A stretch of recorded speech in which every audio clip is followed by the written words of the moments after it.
Hi, in this tutorial I'm going to show you how to refresh a pivot table. So here's a pivot table I created.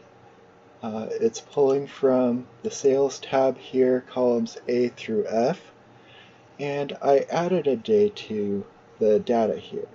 So on 7/16 we sold all this fish. I entered it into the spreadsheet. But my pivot table, it hasn't changed with the total pounds and sales. So you can update the pivot table by right-clicking on any of the cells in it and going up to this refresh button, and it updates all the values to include even the day that was added here. So that's how you update information in a pivot table. The same is true whenever you change anything in here, like say this isn't Chowder Cup, this is Joe's.